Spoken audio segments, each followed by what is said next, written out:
Hello, my name is Wei Ziang, and I'll be presenting our motivation, problem statement, and the first two objectives of our paper analysis, starting from the first point of motivation, that being re-engineering tools that exist at many levels, such as the code, function, architectural level, but they cannot share information or communicate well with each other, which make the re-engineering process slow and fragmented.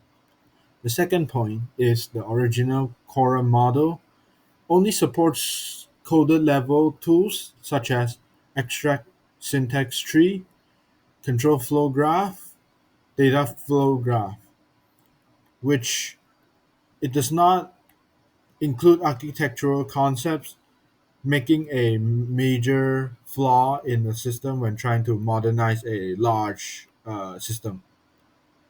The third point is that modern system modernization requires a understanding and not just that but also fixing code as well as improving the system architecture because architecture strongly affects quality like their performance, modifiability, security of like their overall architecture and system. The fourth point is that architectural recovery often depend on low level data like calls, data flow, inter-process communication, and without a model linking these levels together, it is hard to form a complete and accurate architectural view on the overall architecture. And last point is that a unified framework is needed to connect the coder level facts in architectural reasoning, which allow both type of tools to work together effectively. This also motivated uh, overall the development of Quorum 2.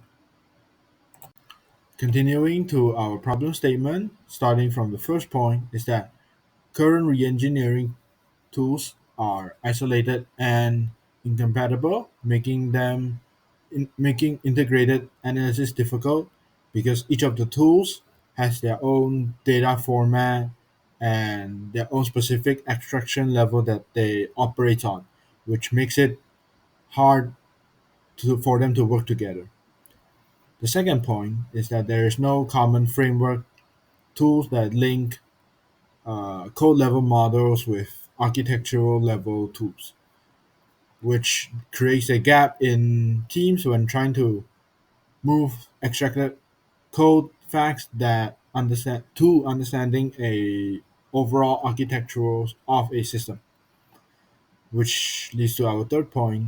Without a unified semantics, the mapping between existing architecture to extracted facts to transform new architecture is inconsistent as the code to architectural, for example, it is not easy to do so because there is no common way to link them together, which as a result, organization struggles to perform coordinated and architecture aware reengineering across all abstraction level, especially like let's say dealing with a legacy system that requires both the code updates and architectural transformation, which all this to say is that the problem is the absence of a unified semantic rich model that enables integrated analysis and transformation across all abstraction level, which leads to the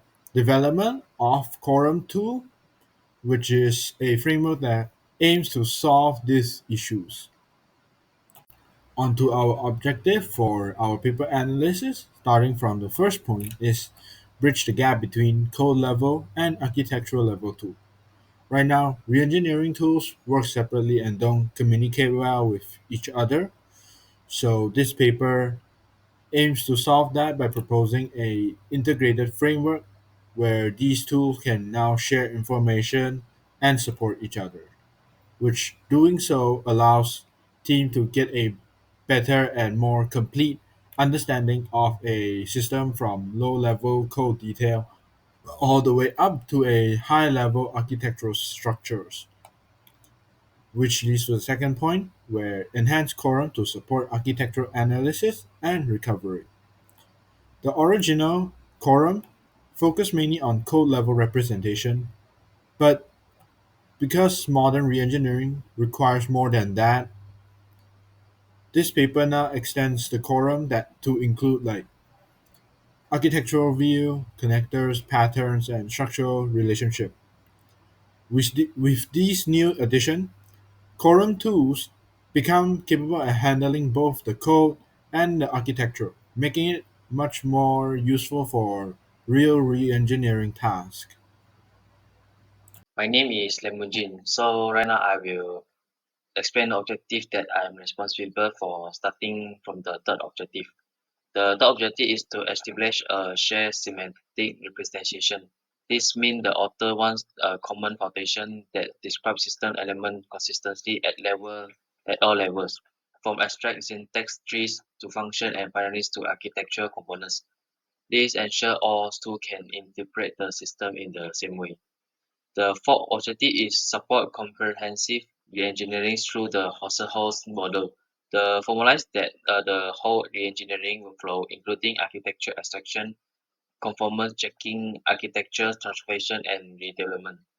And the fifth objective is to reduce redundancy and improve the interoperability. The authors aim to prevent repeated development of similar tools by creating shared communication and representative standards that different regional tools can use. Now I will continue to talk about the novel contribution. For the first contribution is assisting the original Quorum and model to Quorum 2. This enhance allow Quorum to support not only code level structure but also architecture levels elements like component and connectors. For the second contributor is the introduction of the House model. These models bring together architecture abstraction, transformation, and redevelopment into one consistent reengineering approach. So for the third contribution is the development of a semantic taxonomy.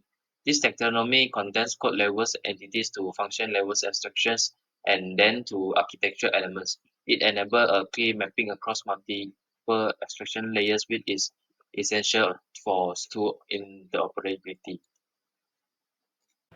Next up, this paper also proposed a unified semantic representation enabling consistent mapping across multiple abstractions levels. It also suggested a framework for integrating heterogeneous reengineering and also architecture tools into a single workflow. It also identified and organized multiple levels of transformations and establishments of interoperability requirements for architecture and reengineering toolchains. Let's talk about the research methodology used for this paper. The first one is identifying the problems and objectives. They address gaps in architecture integrations and also clarified research goals. Then they had literature review, which is analyzing already existing architecture frameworks and requirement engineering methods. They also had requirements elicitation, where they collected functional and non-functional requirements through case studies, interviews, and also system analysis. Hi, my name is Lohan Kai. So I'll be presenting the research methodology point number 4 until point number 6, and also the findings and also the scope point number 5 and 6. Now let's talk about research methodology. Point number 4 is the requirements classification and prioritizations. So ranking the requirement based on how critical they are and how much impact they would have. And next is the framework and model development, where we map these needs into our new integrated architecture model. And finally, the validation and evaluation phase use expert reviews and case studies to ensure our model is complete, consistent, and usable. Thank you. So now let's look at the findings part. The first point is lack of re-engineering tools integration. Our first major finding was a significant shortcoming in the original Quorum first model. It only focused on very low-level code re-engineering It didn't fully support or integrate with tools that operate at the higher architectural level. Our proposed solution is to introduce Quorum number two, which brings architecture and code implementations into synchronizations. Finding number two, the horseshoe model. To visualize this process, we introduce the horseshoe model. This visual metaphor shows how software engineering moves from a legacy source through three re-engineering processes to eventually create the new system source. The last findings is the semantic model. Finally, to make sure all these different re-engineering tools can work together seamlessly, they need a common language, which we call the semantic model. We separate this common understanding into two views. Temporal views is looks at the execution of the system over time, and also the static view. This looks at the features and structure visible directly in the code or specifications. In conclusion, we identify critical gaps in existing architectural frameworks and propose Quorum number two, visualized by the horseshoe model and unified by a common semantic model to better integrate reengineering tools. Thank you. Hello, my name is Lau Fai and I'll be talking about the significance of the findings. First is an improved system understanding. The process forces engineers to make the implicit structure of the code explicit. The framework maps low-level code features to high-level architecture elements. Second is the unified standard of interoperability. Without a shared model, every tool that needs to interface with each other requires a customized translator to establish understanding, similar to recreating the wheel, which is wasting time. But with the shared model, it allows engineers to easily combine the strengths of different tools. Third, it prevents architectural code drift. This is a common issue in maintenance and evolution. Oftentimes, the code evolves away from the specified design.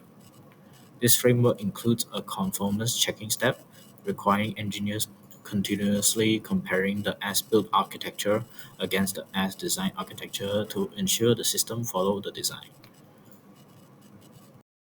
Hi, my name is Lo Junshun, and I'll be presenting the application that Quorum 2 could be applied.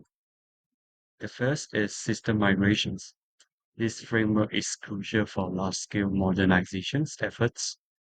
The paper itself gives the perfect example, moving a legacy monolithic COBOL system to a modern distributed architecture like C++. The horseshoes guides these transformations by defining the new desired architecture before you start rewriting the codes. Second is refactoring. Especially at the architecture's level, we often think of refactoring codes, but these models provide the necessary structure map or context to manage complex, widespread change. It ensures that changes in one module don't silently cause architectural drift or erosion in others. And finally, the architectural cover and redocumentations. In many older systems, documentation is either missing or inaccurate. The left side of our wash shows the extraction and conformance phase allows engineers to reverse engineer the as-built codes to recreate accurate high-level documentations.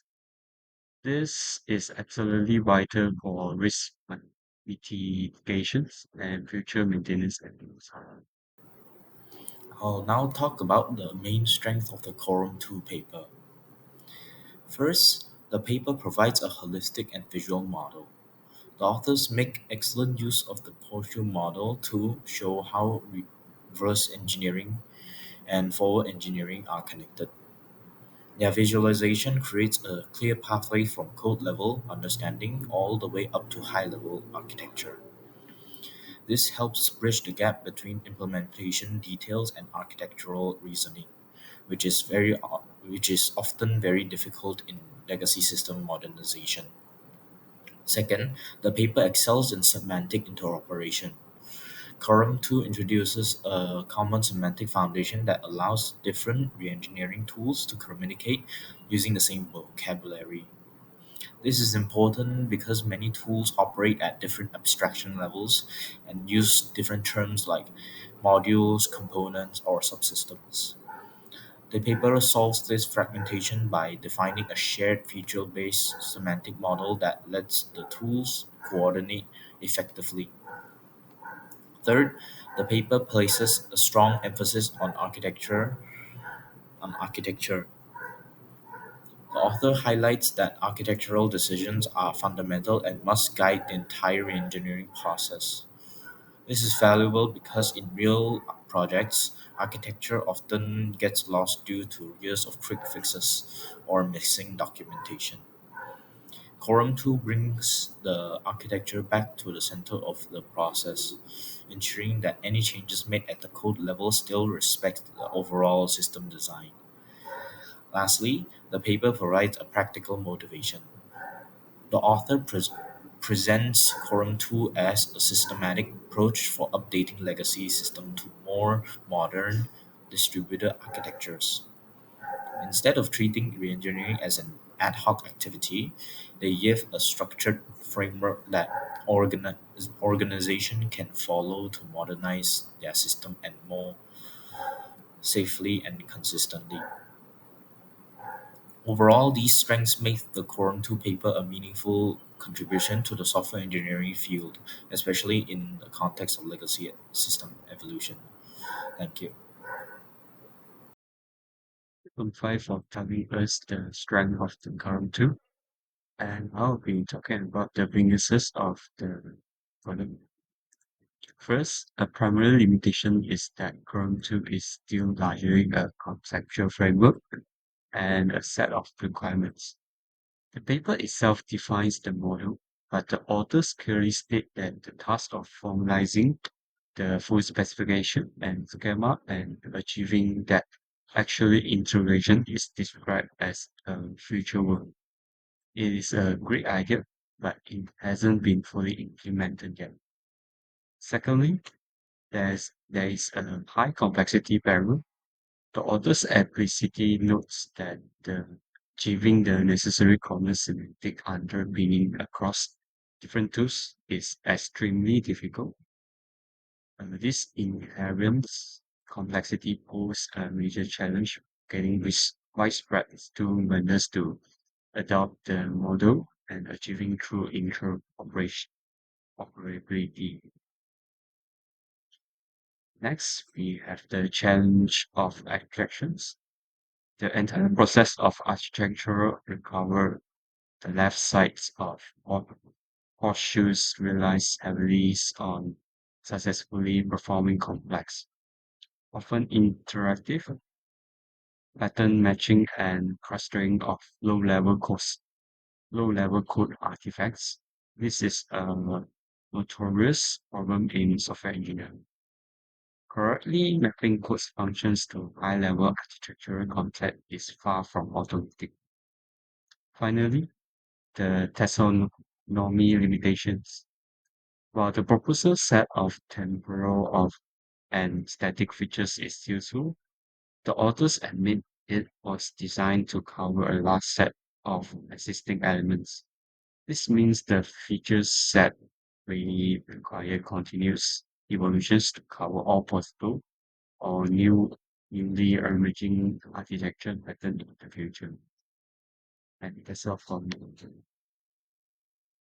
And lastly, the scope of our paper analysis, starting from the first scope, which defines the framework requirement for integrating software architecture and reengineering models. So instead of building a full tool, the paper focused on identifying what the information needs to be shared, how different abstraction level should be connected, what are the capability that should be required for a unified reengineering environment. The second scope is the focus on knowledge representation, semantic model, and tool interoperability, and not the tool implementation. This means the work is conceptual rather than a technical. It established a common language, shared semantics, and integrated mechanism that the tool would rely on, leaving the actual building of these tools to future works. Continuing with the scope of this paper, it also provides conceptual guidance on how tools should be communicated and transform artifacts. It does not include full system implementation or empirical evaluation or performance studies. The scope is primarily conceptual and foundational, aimed at guiding future tool and framework development. In the scope section, I will present point 3 and point 4. So for the point 3 of the scope is that the paper cover three major life cycle aspects. These include architecture and code recover, architecture transformation, and architecture-based redevelopment. So the model support both reverse and forward engineering.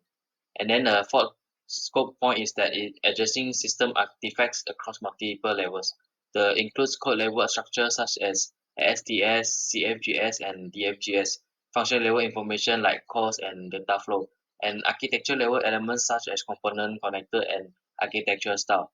Overall, the scope shows the paper is conferencing across multi layers of system representation. And this is the scope point number 5 and number 6. Point number 5 is the architecture transformation. The first key process is architectural transformation. This is the step in the middle where we analyze the current system's architecture and formally transition or adjust it to align with the desired future architecture. And point number 6 is architecture-based redevelopment. The second process is architecture-based redevelopment, which you might also know as forward engineering. This is where we take the newly defined or recovered architecture and use it as the blueprint to build and implement the new system or new code. Thank you.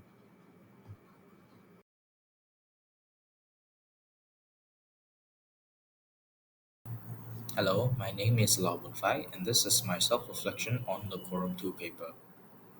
I believe this paper is extremely useful to the software engineering discipline because it addresses the lack of integration of high-level design and low-level coding.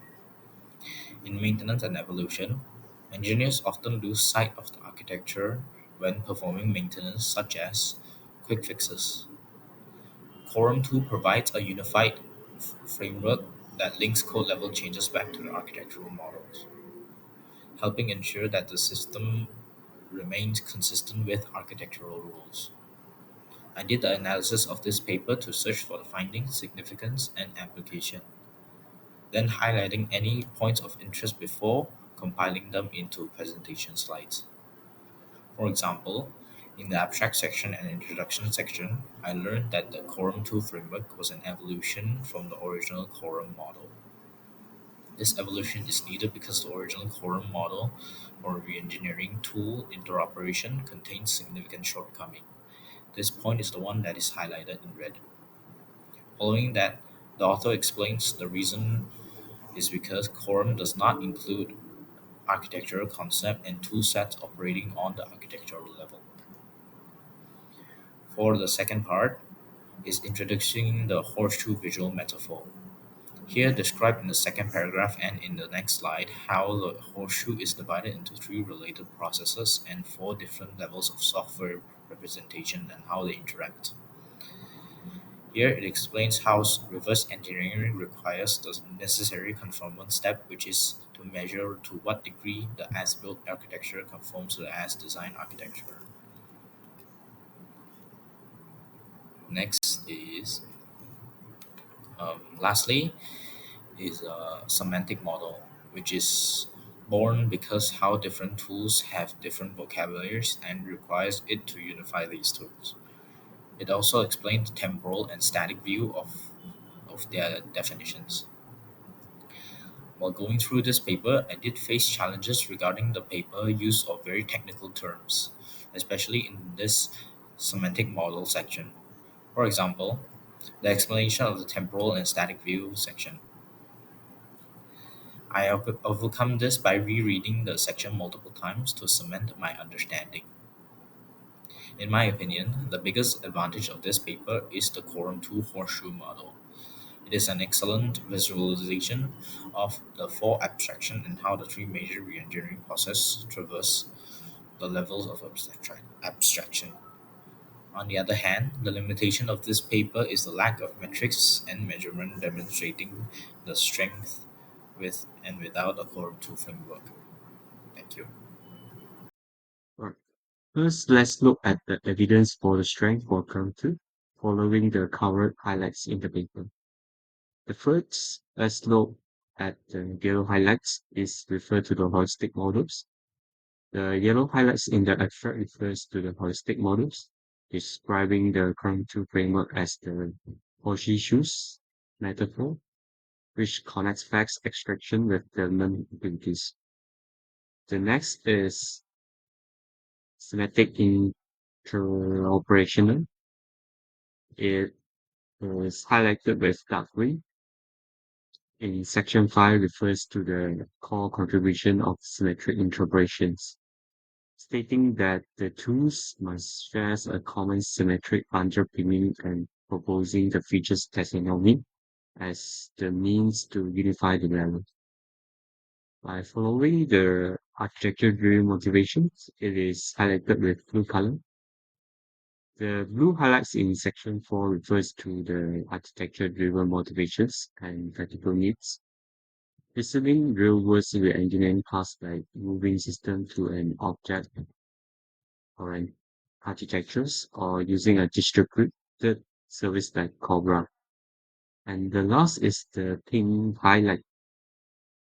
The practical motivation for the model is correctly highlighted in pink in section 4, bottom left.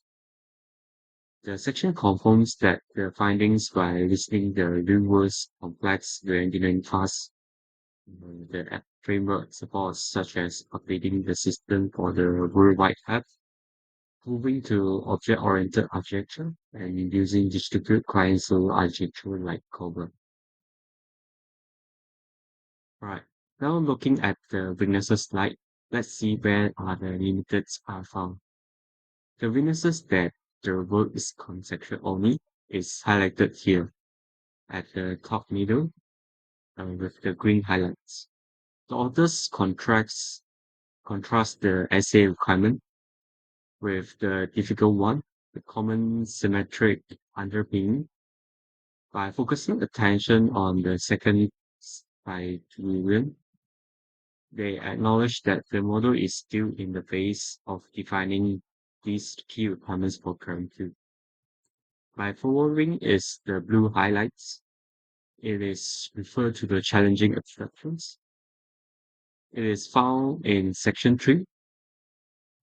Reconstruction is described as an iterative process that requires patterns matching to transform extractable components into implicit architectural constructs. This reliance on a complex manual step is a known limitations.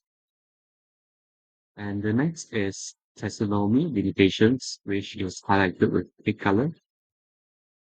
The taxonomy limitations are acknowledged in section 5 when introducing the features. The text states that they have been shown to sufficient to distinguish the properties of a large set of architecture elements. The phrase large set implies it may not be universal component, suggesting potential limitation in coverage. And lastly is high complexity barrel with the yellow highlighted. It is found in section 8. The entire focus of the future work is to formalize the schema and integrations, confirming that achieving the unified model is significant. Complex engineering efforts that has yet to be fully realized. And this is the My name is Chong Kak Kiet. While studying this paper, I realized the key contribution of the Quorum 2 creates a unified framework that integrates both code-level re-engineering tools and software architecture tools. Before this model, the two worlds existed separately. The author's new Horseshoe framework was meant to connect low-level abstraction of code with high-level architecture reasoning and also transformation. Another important contribution is the introduction of shared semantic model that defines how different components and connectors behave across different levels of abstraction. This allows tools to communicate using the same conceptual language and solving the interoperability problems that used to exist in earlier reengineering approaches. Through this study of the paper, I learned that reengineering is not only about changing just the code, it's also about preserving and improving the entire architecture of a system by linking different tools together. The scope of this paper focuses mainly on how to integrate architecture level and code level information, and the Quorum 2 model they suggested supports fact extraction, architectural analysis, transformation, and also redevelopment of the project. It also explains how code level artifacts like ASTs, CFGs can be related to architectural concepts and how to support a large system modernization by ensuring tools can exchange data consistently. This focuses this scope helped me understand how the phases of each software development cycle uh, affects the model and how it affects the re-engineering process, the recovery process, and also the analysis process.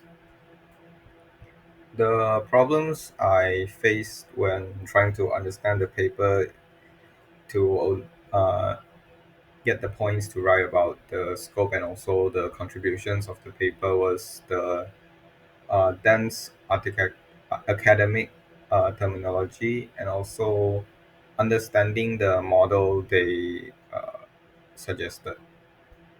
Other than that, I also had problems distinguishing the levels of abstraction. Uh, it took time for me to understand the difference between the code level transformations, the function level warping, and also architectural level transformations they were talking about. From this study, I gained a deeper understanding of how large legacy systems are analyzed and modernized, and why software architecture plays a critical role in the system maintenance and also evolution. Overall, learning about the Quorum 2 expanded my perspective on how complex system uh, reengineering is performed in practice. That's all from me. So this is the self-reflection part for the research methodology. Looking back at our research journey, the methodology we adopted provided a robust and structured backbone for the entire study. Starting with the clear step of problem identification and the thorough literature review ensures our research was grounded and focused on addressing specific gaps in architecture integration. The subsequent stage, particularly the details requirement elicitation and classification, were crucial as they directly feed into the design of the Quorum number 2 framework, ensuring it addressed real-world needs. While the process of mapping these complex requirements into the framework and model development was challenging, the upfront effort in prioritizing requirements made the development logical and less prone to scope creep. Finally, the validation and evaluation step, relying on expert review and case studies, gave us confidence in the framework's completeness and scalability, validating that our systematic approach successfully yielded a viable solution to the tool integration shortcoming we initially identified. Thank you. In my analysis of the paper, I focus on the objective related to share semantic representation. The household re-engineering model and tool interoperability. By referring direct to the PDF section that discussed the need for a common semantic underpinning, the explanation of the Husserl model, and the more trouble of repeat view creation in tools development, I was able to understand how each objective was driven. This paper is useful to software engineering because it highlights the importance of integrating architecture and code diverse tools, which is essential for modernizing large systems. The main challenge I faced was interpreting the densest conceptual content, especially the multi-levels abstraction and semantic taxonomy, but revealing the diagram and reading key paragraphs help clarify the ideas. Overall, I believe the paper provides strongly foundational concept for improving re-engineering workflow. Although its limitation is that remaining theoretical without empirical validation or practicals to example. That's all my reflection. Thank you. Hello, my name is Sui Ziang, and this will be my self reflection. And my part is on motivation and problem statement. So, while going through this paper, I've paid close attention to mainly the introduction as well as the early discussion of the tool fragmentation, as they are the what the author clearly explain why the work is needed and what problem they're trying to solve. So, from my understanding, the motivation and problem statement shows the paper that it is useful to the software engineering discipline as it tackles a real and ongoing issue, which is the lack of integration between code level tools and inter and architectural level tools in software, especially in software engineering, because the gap still affect modern system today, especially when dealing with like legacy code. So the paper did by proposing a unified framework which should contribute to improving system modernization, architecture recovery, and tool interoperability key area in the software maintenance and evolution area. So when reading the paper, I specifically looked at lines in the introduction where the author highlights the fragmentation of the tools. For example, the paper states that there have been few re-engineering community-wide effort at intertool information sharing standard, and that there are many tools that works at different level of abstraction, and they cannot share the information easily with others. So these lines help me understand the motivation of this paper. For the problem statement, I look at section that explain the limitation of the original Cora model, where the author note that it is focused on code level artifact and it exclude software architecture concepts and toolsets. So highlighting these parts in the directly in like the PDF, I was able to form a clear understanding of what the problem of the new framework that is trying to solve. And one of the challenge I face when reading or going through the paper is that it's quite dense and uses technical terminology related to software architecture, connector, semantic tools, and re-engineering process. Another challenge is that trying to separate motivation from problem statement, as these two are closely connected, like the meaning, all that's quite similar. So in the text, the author discussed them together. So I have to like keep rereading certain part of the paragraph to distinguish between, oh, why this works matter, or like what is the actual issue is trying to aim to fix.